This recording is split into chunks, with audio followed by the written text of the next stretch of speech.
Israel এবং America দুজনে মিলেই ইরানে অ্যাটাক করার পরিকল্পনা নিচ্ছিল এবং তাদের ধারণা ছিল যে এই অ্যাটাকের পরেই ইরানের কর্তৃপক্ষ সারেন্ডার করবে। ইরান যুদ্ধ নিয়ে পাকিস্তান কিন্তু আজকে যে দিনটা আমরা পার করলাম তার ঠিক দুদিন আগে দিনভর এবং সারা রাত জুড়ে তারা প্রথমত কথা বলেছে ইরানের সঙ্গে এবং দ্বিতীয়ত কথা বলেছে যুক্তরাষ্ট্রের সঙ্গে।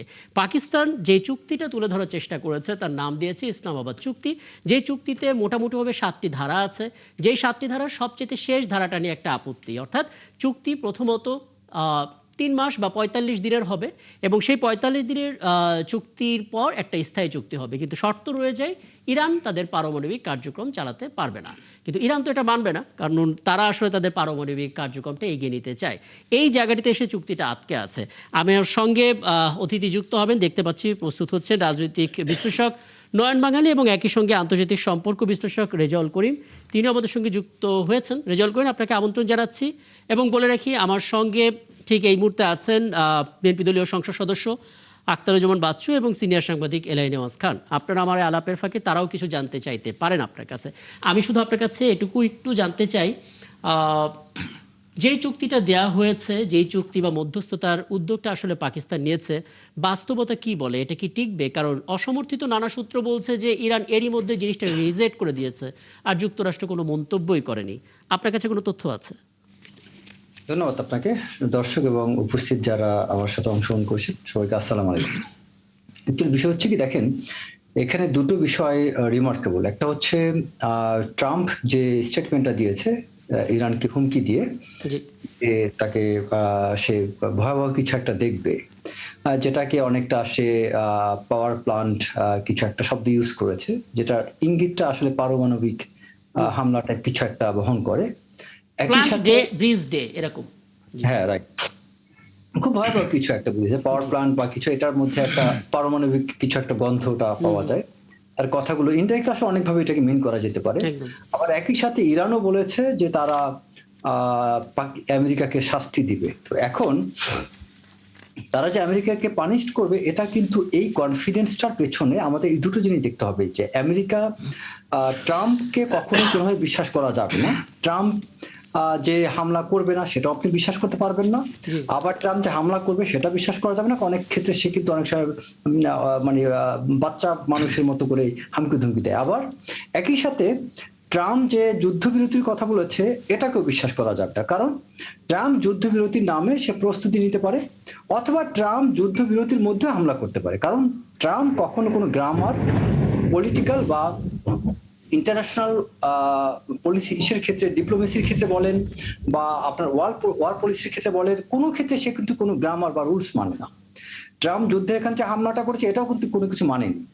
এবং নিরাপত্তা পরিষদে যে আজকে প্রশ্ন উঠেছিল, অনুমতি চেয়েছিল যে রিসেন্টলি সম্প্রতি, যেখানে ফ্রান্স, চায়না, রাশিয়া তারা ভেটো দিয়েছে, তারা সম্মত হয়নি যে আপনার হরমুজ প্রণালীতে। এখন এই যে ন্যাটোকে এখানে অনুমতি দেওয়া হলো না, তার মানে এই না যে আমেরিকা ওখানে কন্টিনিউয়াসলি বা ধারাবাহিকভাবে হামলা করবেন।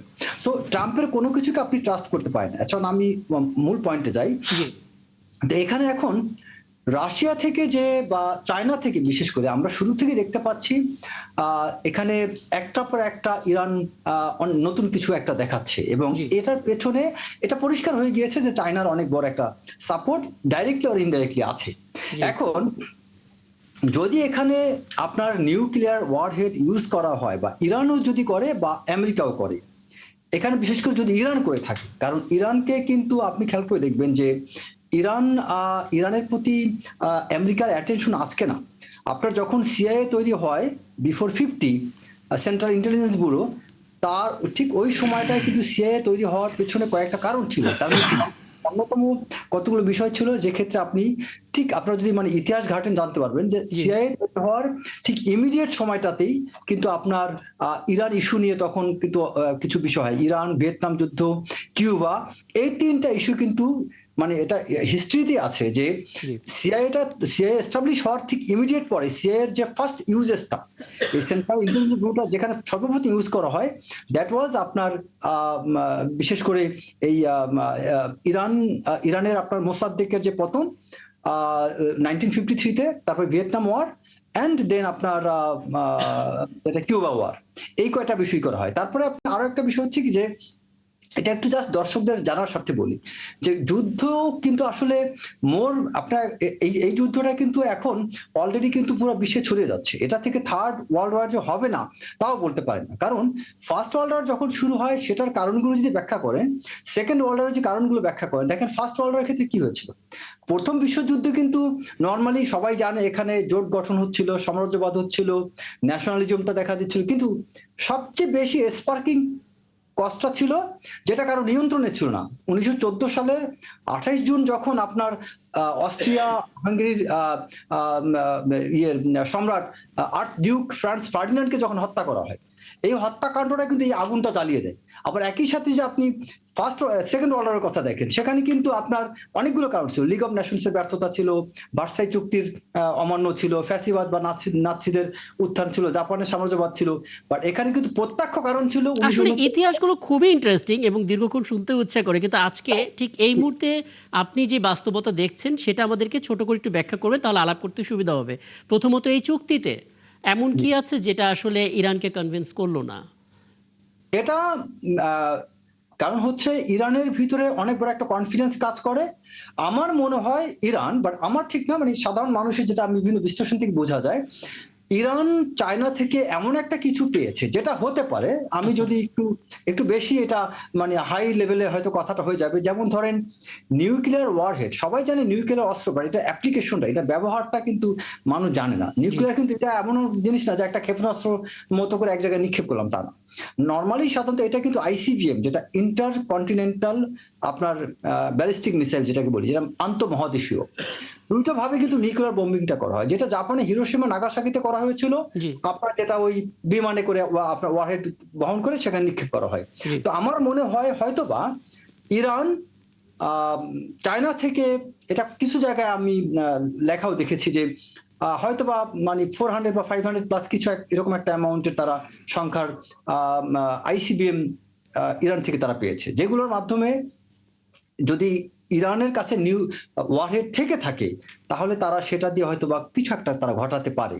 কারণ ইরানের কথায় কিন্তু তারা এখন ইসরায়েল কথা না, ইরান কথাটা বলেছে যে আমেরিকাকে they will give a lesson. এখানে আচ্ছা, এলআরডি আপনি যুক্ত করবেন কিছু? আমি যুক্ত করতে চাই। এখানে মূল বিষয়টা হলো যে আমাদের যে যুদ্ধবিরতিটা, যুদ্ধবিরতিটা এটা টেম্পোরারি যুদ্ধবিরতি হবে না, স্থায়ী যুদ্ধবিরতি। আমি যতটুকু দেখেছি তাতে খুব আমেরিকা ডেসপারেটলি চাচ্ছে একটা যুদ্ধবিরতি, কিন্তু সাময়িক যুদ্ধবিরতি 45 দিনের একটা যুদ্ধবিরতি চাচ্ছে। কিন্তু ইরান একটা জায়গায় খুব অনড়, সেটা নো, একটা স্থায়ী পার্মানেন্ট যুদ্ধবিরতি। এবং এটার কারণ এটা হতে পারে যে এই যুদ্ধ শুরুর আগে যে আলোচনাগুলো চলেছিল, এবং এটা একটা প্রতারণামূলক ছিল আমেরিকার, এবং এই আলোচনার মধ্যে সে কিন্তু ইসরায়েল এবং আমেরিকা দুজনে মিলেই কিন্তু তখন তারা ইরানে অ্যাটাক করার পরিকল্পনা দিচ্ছিল, এবং তাদের ধারণা ছিল যে এই অ্যাটাকের পরেই ইরানের কর্তৃপক্ষ সারেন্ডার করবে, এবং এটা হলো ট্রাম্পের একটা ক্যালকুলেশন ছিল। কিন্তু ওই জায়গাটাই মূল সংকটটা দেখা দিচ্ছে, যে পার্মানেন্ট দাবিটা। আর একটা ব্যাপার হলো যে ট্রাম্প একটু অস্থির হয়ে গেছে, এবং একটা জিনিস যে যুক্তি যখন হারায় মানুষ তখন গালাগালি করে, এবং ট্রাম্প কিন্তু এই যে রিসেন্ট এই যে কালকে যে স্টেটমেন্ট দিয়েছে, টোটালি একটা নোংরা ভাষায় গালাগালি করেছে। এই গালাগালির থেকে একটা জিনিস পরিষ্কার যে ট্রাম্প তার পলিসিতে দুর্বল একটা জায়গায় চলে গেছে। সে যে হিরো হতে চেয়েছিল যুদ্ধ জয়ী হওয়ার, এটা কিন্তু ইরানিরা ভালোভাবে বুঝতে পেরেছে। আপনি যে কথাটা বলছেন এটা সত্য, যে মানে চীন কিংবা রিসেন্টলি নর্থ কোরিয়া তারা করছে তাকে, এটা সত্য। কিন্তু ব্যাপারটা হলো যে আপনি যখন চ্যালেঞ্জড হয়ে গেছে আমেরিকা দ্বিতীয় বিশ্বযুদ্ধের পরে সমস্ত সমুদ্রে তার নৌবাহিনী দাপিয়ে বেড়েছে, কেউ চোখ তুলে তাকাতে সাহস করে নাই। সে মনে করতো তার উপস্থিতি ডেটারেন্ট, কিন্তু দেখা গেল সে ডেটারেন্ট নাই, চ্যালেঞ্জ হওয়া মুহূর্তেই কিন্তু আমেরিকা হেরে গেছে। এটা হলো বাস্তবতা। এখন কিভাবে সম্মানের সাথে বেরিয়ে আসবো, এটা একটা ব্যাপার তার মধ্যে আছে। আর একটা হলো সে একটা প্রতারণার আশ্রয় নিতে চাচ্ছে, যে 45 দিনের একটা যুদ্ধবিরতি করে আবার ইসরায়েল তারা মিলে প্রস্তুতি নিয়ে, এটা কিন্তু ইরানিরা বুঝতে সক্ষম হয়েছে। সে কারণেই তারা বলছে যে পার্মানেন্ট লাগবে, পার্মানেন্ট যুদ্ধবিরতি হ্যাঁ, লাগবে। আমি একটু পরিচয় করে দিই। এখন আমাদের সঙ্গে যুক্ত আছেন রাজনৈতিক বিশ্লেষক এবং আন্তর্জাতিক সম্পর্ক যিনি খুব চমৎকার করে ব্যাখ্যা করেন, নয়ন বাঙালি। ধন্যবাদ আপনাকে সময়টা দেওয়ার জন্য। এবং আজকে নিশ্চয়ই দেখেছেন ডোনাল্ড ট্রাম্প ট্রুথ সোশ্যালে তিনি একটা স্ট্যাটাস দিয়েছেন। স্ট্যাটাসটা মাত্র 2টা শব্দের, মঙ্গলবার রাত 8টা ইস্টার্ন টাইম, অর্থাৎ বাংলাদেশ সময় বুধবার সকাল 6টা। বোঝা যাচ্ছে এটা তার একটা আলটিমেটাম। তিনি আসলে কতটা উদ্বিগ্ন সেটা বোঝার জন্য আসলে বোঝা যায় যে তিনি মোট 5টা আলটিমেটাম এর মধ্যে দিয়ে ফেলেছেন। প্রথমটা দিয়েছিলেন 21 মার্চ, দ্বিতীয়টা 23 মার্চ, তৃতীয়টা 27 মার্চ, 48 ঘন্টা আগে দিয়েছিলেন 4 এপ্রিল, 6 এপ্রিল ছিল ডেডলাইন, এবং সবশেষ হুমকিটা দিলেন তুমি 5 এপ্রিল, এবং একদিন বাড়িয়েছেন। আপনার কাছে আসলে কি মনে হয় নয়ন বাঙালি, আমরা কি বিশ্বাস করব? যদিও একটু আগে রেজাউল করিম বলেছিলেন চুক্তিতে ডোনাল্ড ট্রাম্পকে বিশ্বাস করা যায় না, আলটিমেটামে বিশ্বাস করা যায় না, যুদ্ধ বিরতিতেও বিশ্বাস করা যায় না, তাহলে বিশ্ব আসলে কি বিশ্বাস করবে যুদ্ধ পরিস্থিতি নিয়ে? ধন্যবাদ আপনাকে, 71 টেলিভিশন এবং আপনার মাধ্যমে যারা আমাদের শুনছেন দর্শকদের এবং ওনারা যারা উপস্থিত রয়েছেন সহ আলোচক। আপনার প্রশ্নটা ছিল যে আজকে যে আমরা যে আলটিমেটামটি দেখছি যে কালকে 7 তারিখ, তো 7 তারিখের মধ্যেই ইরাককে নরক বানিয়ে দেওয়ার যে একটা আলটিমেটাম ইরানকে, সেই আলটিমেটাম নিয়ে আমরা কতটুকু মানে ভাবতে পারি যে আসলে এই আলটিমেটাম কি। দুটি বিষয়, একজন মানুষের যদি সার্বিক বিশ্লেষণ করেন, একজন মানুষ রাজনীতিবিদ হিসেবে আমরা ডোনাল্ড ট্রাম্পকে কেউই ভাবি না। আমি নিজেই আমেরিকাতে বসবাস করি, সেখানে যেহেতু একজন মানবাধিকার কর্মী হিসেবে এবং পাশাপাশি শান্তি বিষয়ে কাজ করার কারণে আমাদের মধ্যে যে প্রত্যাশাগুলো কাজ করে সবই পজিটিভ প্রত্যাশা, কিন্তু সে প্রত্যাশাগুলো কিছু কিছু মানুষের জন্য সেটা প্রযোজ্য হয় না, বা কিছু কিছু মানুষের সাথে সেটি খাপ খাওয়ানো যায় না। যে হয়তো যে কথাগুলো বললে সেই কথাটুকু একটা স্বাভাবিক সাধারণ মানুষের জন্য যতটুকু বোধগম্য হওয়ার কথা, স্বাভাবিক সাধারণ মানুষের ক্ষেত্রে একটু ব্যতিক্রম। এখন আমরা তো সামগ্রিক বিষয় নিয়ে আলোচনা করছি, কোনো ব্যক্তি বিষয়ে আলোচনাটা করছি না। যেহেতু এই যুদ্ধটি এখন 3-4টি বিষয়ে আমাদের চিন্তার জায়গা। 3-4টির বিষয়ের মধ্যে সাধারণ মানুষ কি চিন্তা করে? সাধারণ মানুষ চিন্তা করে যুদ্ধটি কি অনেক লম্বা সময় ধরে হবে কিনা, যুদ্ধটি আরো অনেক দিন চলবে কিনা, এবং যুদ্ধটি যদি অনেক দিন ধরে চলে তাহলে সাধারণ মানুষ বা অন্যান্য দেশের কি অবস্থা, কি পরিণতি তৈরি হবে, সেটি নিয়ে মানুষ উদ্বিগ্ন, মানুষের চিন্তার জায়গাটা।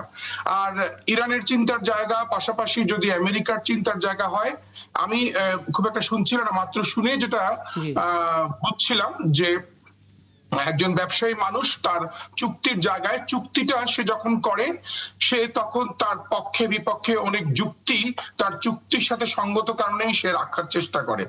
আপনাদের দেখেন, সে তো ট্রুথ সোশ্যালে সে তো স্পষ্ট করে যেহেতু বলেছে তার কথাটি, আমরা ধরেই নিলাম সে যদি মঙ্গলবার মানে আগামীকাল থেকেই যদি সেটি করতে চায় তাহলে কি হবে, ধরেন কি হবে সেটিও কিন্তু আমরা জানার, তার নিশ্চয়ই সেই গ্রুপ বা তার যে তাকে বলেছে যে কি হবে। এবং স্পিকার যেহেতু ইরানের স্পিকারও পোস্ট করেছে ঠিক ট্রাম্পের কথার পরপরই, সেই স্পিকারও সে এক্স পোস্টে বলেছে যে ইরান জবাব দিবে কিভাবে, সেই সাথে সাথেই তারা কিন্তু যে কয়েকটি জায়গায় ইসরায়েলকেও কিন্তু তারা কয়েকটি জায়গায় অলরেডি হামলাও করে ফেলেছে এর মধ্যে। এবং পাশাপাশি যে বিদ্যুৎ কেন্দ্র এবং সেতু দিবসের কথা বলেছে, সেখানে আপনি নিশ্চয়ই ইরান বিলবোর্ডও লাগিয়েছে বিভিন্ন জায়গায় জায়গায় যে তারা কিন্তু জাল বিছিয়ে রেখেছে, জাল ধরছে সে হরমুজ প্রণালীতে, সেখানে মানে তাদের নাগরিকরা। মানে আমার মনে হচ্ছে যে কথাগুলো আমি যেটি বলতে চাচ্ছি যে আসলে যুদ্ধের ক্ষেত্রে যত যুদ্ধ অতীতে আমরা দেখেছি সব যুদ্ধগুলোই তো আমরা দেখেছি যে দীর্ঘ সময় ধরে হয়েছে। আপনি ইরাকের যুদ্ধ কিংবা আপনি এর যে যুদ্ধগুলোই হয়েছে আমাদের, তো এই একটা ক্ষেত্রে দেখেছি যে প্রায় 8 থেকে 10 বার প্রেসিডেন্ট বলেছে যুদ্ধ বেশি দিন সময় হবে না। শুরু থেকেই 8 থেকে 10 দফা বলেছে যে এই যুদ্ধ আমাদের বেশি দিন চলবে না, চলা যাবে না বা চলবে না। তার মানে হচ্ছে এই যুদ্ধের ক্ষেত্রে তাদের যে ভয় এখন কাজ করছে, এমনকি সেই ভয়টি আপনি দেখেন যে এই যে দিয়াগো গার্জিয়াতে যে হামলাটি হয়েছিল, যে দিয়াগো গার্জিয়া 21 মার্চে, সেটি কিন্তু একটা সিগনিফিক্যান্ট। 4000 কিলোমিটার দূরে যে হামলাটি করা হয়েছিল যে সামরিক ঘাঁটিতে, যুক্তরাজ্য এবং যুক্তরাষ্ট্র মিলিয়ে যে সমন্বিত যে সামরিক ঘাঁটিতে, সেটা কিন্তু একটা ইঙ্গিত দেয় যে আপনি যদি সরাসরি এখন আমেরিকাতে হামলা চালাতে হয়, ধরেন লস এঞ্জেলস থেকে ইরানের দূরত্ব 5,000 কিলোমিটার, আজকে যদি 4,000 কিলোমিটার দূরত্বে গিয়েও যদি হামলা চালানোর যেই সক্ষমতা যদি তৈরি করা হয়, যেটি আমরা দেখেছিলাম যে সক্ষমতা, সেটি তাদের যে ক্ষেপণাস্ত্রটি পাঠিয়েছিল ইরান থেকে, সেই ক্ষেপণাস্ত্রটি যদি হয়ে থাকে তাহলে বুঝতে হবে তাদের ভয়ের জায়গাটি কিন্তু তৈরি হচ্ছে। এবং ভয়ের জায়গার পাশাপাশি আপনি তো আসলে তো আমেরিকার রাজনীতিটা তো নিয়ন্ত্রিত হয় শুধুমাত্র যে রাজনীতিবিদদের দ্বারা তা না, কর্পোরেট দ্বারাও নিয়ন্ত্রিত হয়। কর্পোরেটদের যে চিন্তা, সেই কর্পোরেটদের চিন্তা যদি আপনি করেন, সেখানে একটা বাণিজ্য নির্ভর চিন্তা থাকে, এবং সেই বাণিজ্য নির্ভর চিন্তায় আপনি দেখেন স্বর্ণের দাম কিন্তু আপনি যুদ্ধের মধ্যে স্বর্ণের দাম কমে গেছে, কিংবা বাণিজ্য নির্ভর যারা রাজনীতি চিন্তা করতে চায় তারা আগামী দিনে যে ইফেক্টটি নিয়ে আসার চেষ্টা করছে, সেই ইফেক্টটি আমেরিকা তাদের যে নেটওয়ার্কের কারণে, তাদের যে ক্ষমতাটা সক্ষমতা ছিল, তারা দেখেছে মধ্যপ্রাচ্যে তাদের নেটওয়ার্কটা নেই, তাদের ন্যাটোতে দেখেছে, ন্যাটোতে তাদের অবস্থান একদম শেষ পর্যায়ে, ত্রাহি অবস্থা, সব নেটওয়ার্ক যেখানে ভেঙে যাচ্ছে, বরঞ্চ এই বাস্তবতা আসলে বারবার যুদ্ধবিরতির যে আকারে ইঙ্গিতে বলে দেওয়ার যে প্রবণতা, সেটা আসলে স্পষ্ট হচ্ছে।